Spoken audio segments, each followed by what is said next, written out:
The stage is set for the Global Rallycross Championship on ESPN. Okay, let's take a look at the Royal Purple starting grid there. Joni Veman on this front row along with Sebastian Eriksson. And Veman so dominant this year in the lights category. 3 straight wins, Jen. Absolutely. He's going to be tough to beat, protege of Marcus Grönholm. So he's got some little coaching in his back pocket. And there you see Reinus Nitis and Kevin Eriksson. And Kevin Eriksson is the son of Andreas Eriksson, the leader of the Olsberg's MSE clan, who has all of those great drivers in the supercar category under his tent.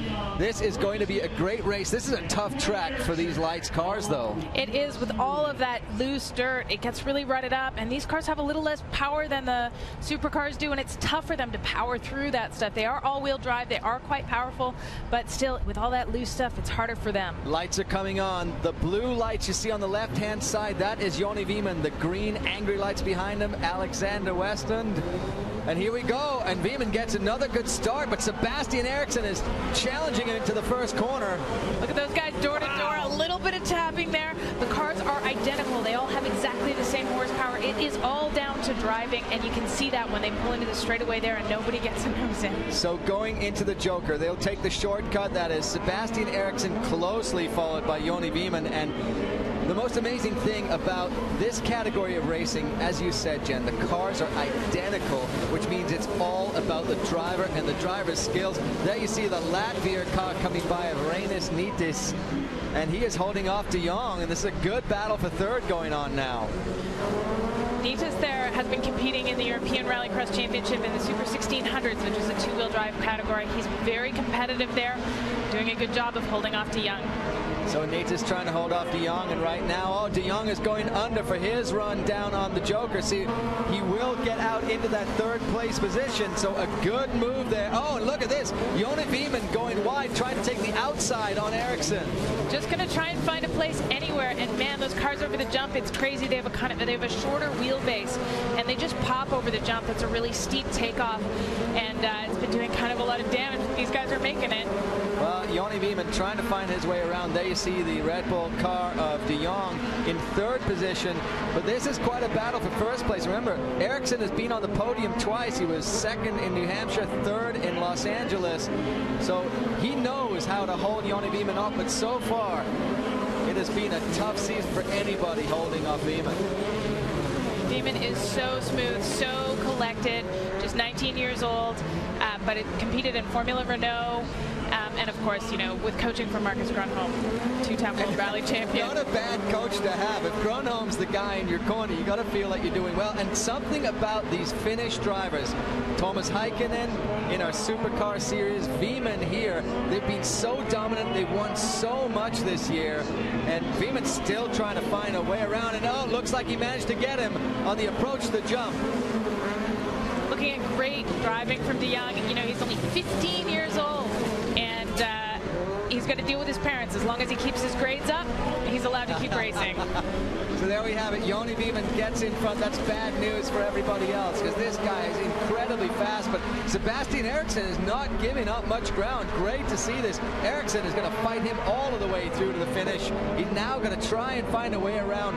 I don't know how Veman found his way around through the chicane onto that jump. Such tight racing, but somehow he managed to negotiate his way around it all. Oh, and the front end of Eriksson's car comes off. There goes the bumper, not doing any damage. Gives you a good look at the inside of the car. The cars are purpose-built, and you can see some of the frame there. Wow! Oh, Eriksson on the inside tackles Veman, and he gets to go through for the lead. What a great move! Hanging it all out. These guys are not pulling any punches here with these cars. Amazing racing. This is racing at its absolute finest, with the guys perfectly matched. You got the 19-year-old Joni Veman, who now passes 20-year-old Sebastian Eriksson again. All down to driving, and we're seeing the driver's strengths here as they pass in different areas of the track. Veman is very good on the tarmac. Yeah, and Eriksson certainly seems super strong on this dirt. Yep, and these are the two different driving styles. The cars are identical.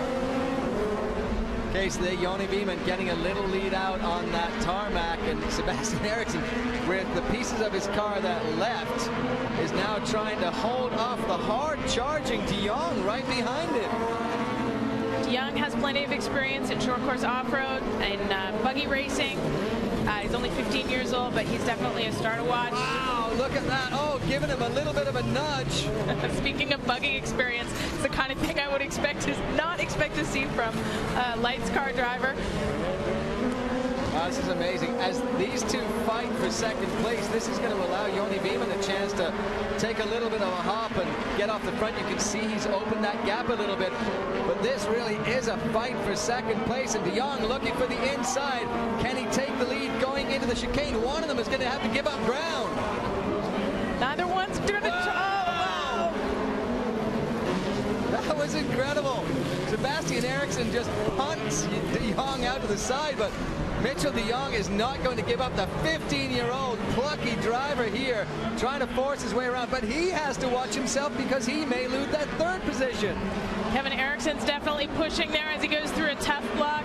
I don't know, if I was De Jong's spotter, I'd tell him to take it a little bit easy. He's costing himself time there, and he's got to start worrying about a black flag. That bumper-to-bumper contact is not what we like to see. Mitchell De Jong is in an Eriksson sandwich. Sebastian Eriksson, the red car in front, the white car of Kevin Eriksson behind him. But look at the speed that he has. Going into the chicane, sets up for the turn.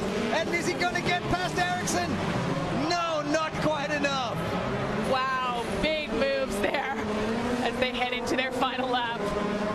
Oh, this is incredible. They're just digging their way through this deep dirt, and Kevin Eriksson now is challenging Mitchell De Jong. You see that Sebastian Eriksson has that little bit of a lead, but braking late. Mitchell De Jong, look at this. Clean air right now for Joni Beeman as he goes past the white flag to take his last lap. And here again, coming into the chicane, no room for De Jong to get past, but he's going to try it again on the jump. Great setup, one more time. That is a risky move in those cars. Has he got the speed on the outside? No. And the crowd here in Atlanta is going absolutely nuts now. Kevin Eriksson is in the mix. Eriksson spun sideways. Oh, De Jong off the side of the course. So much action, I can't even keep up. This is amazing driving Kevin Eriksson there. But that battle is still raging. It's one more chance. Here comes Joni Beeman through the chicane. Will take the checkered flag and another win. 4 straight wins for Joni Beeman. And here we go into the chicane. De Jong found a way past, and he will take second over Sebastian Eriksson. Unbelievable racing to the checkered flag in our GRC lights division.